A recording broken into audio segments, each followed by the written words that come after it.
Kapag nakalimutan yung password or yung Gmail na ginamit mo sa iyong app, especially sa iyong World app, so paano ba natin malalaman yun? So paano natin malalaman yung mga password or yung Gmail na ginamit natin? Punta tayo ng ating settings ng phone. And punta ka ng settings ng phone.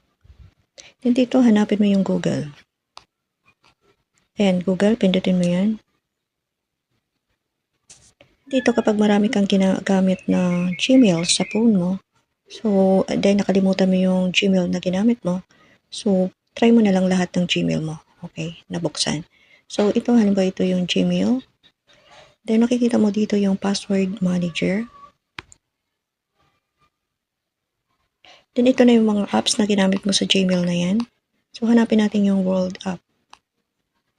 Ayan yung World app. So ito yung Gmail na ginamit ko sa aking World app. So paano malaman yung password? Pindutin mo lang yan. Ayan, so dito makikita mo na yung iyong password. Pindutin mo lang itong parang hugis mata. Ayan, din lalabas na yung iyong password.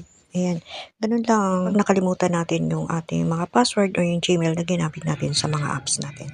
Para naman sa nangangailangan ng update ng kanilang World app, ayan, so pwede nyo itong i-try. I-download nyo lang itong apps na to sa Google Play Store. Then, pindutin nyo lang itong connect. Ayan. Ang selected location ko is yung US. Ayan, US.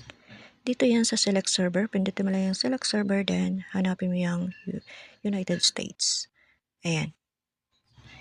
Then, pindutin ko lang itong connect. Kapag na-download na, then nakaselect na kayo ng location nyo.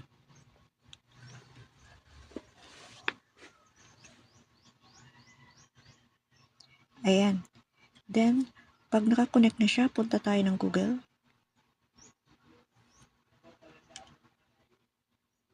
Then, search mo na lang dito yung World app. Ayan, so nakikita siya sa Google Play Store.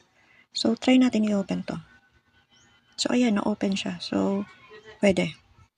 So, pwede nyo ito gamitin pang update ng inyong World app. Kapag i-disconnect nyo naman, pindutin nyo lang itong disconnect.